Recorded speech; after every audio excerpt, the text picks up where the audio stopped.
సామెతల గ్రంథము 2వ అధ్యాయము చదువుకుందాము.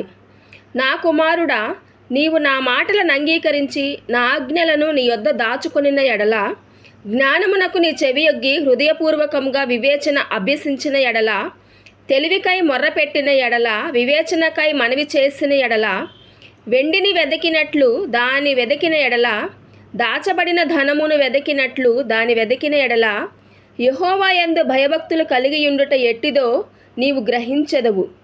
దేవుని గూర్చిన విజ్ఞానము నీకు లభించును.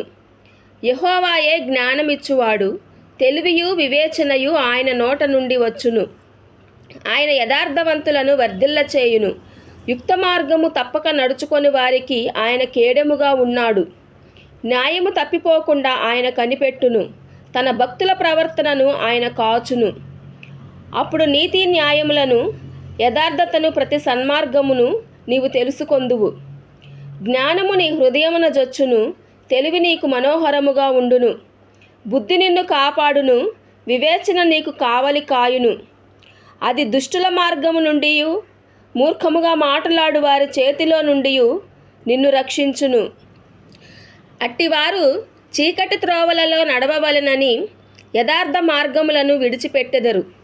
కీడు చేయ సంతోషించుదురు. అతిమూర్ఖుల ప్రవర్తన యందు ఉల్లసించుదురు. వారు నడుచుకొని త్రోవలు వంకరివి, వారు కుటిల వర్తనలు. మరియు అది జార స్త్రీ నుండి, మృదువుగా మాటలాడు పరస్త్రీ నుండి నిన్ను రక్షించును. అట్టి స్త్రీ తన యవనకాలపు ప్రియుని విడుచున్నది, తన దేవుని నిబంధనను మరచున్నది. దాని ఇల్లు మృత్యువునొద్దకు దారి తీయును. అది నడుచు త్రోవలు ప్రేతల యొద్దకు చేరును. దాని యొద్దకు పోవు వారిలో ఎవరునూ తిరిగి రారు. జీవ మార్గములు వారికి దక్కవు. నా మాటలు వినిన ఎడల నీవు సజ్జనుల మార్గమందు నడుచుకొందువు. నీతిమంతుల ప్రవర్తనలను అనుసరించుదువు. యథార్థవంతులు దేశమందు నివసించుదురు. లోపము లేనివారు దానిలో నిలిచియుందురు. భక్తిహీనులు దేశంలో నుండకుండా నిర్మూలమగుదురు.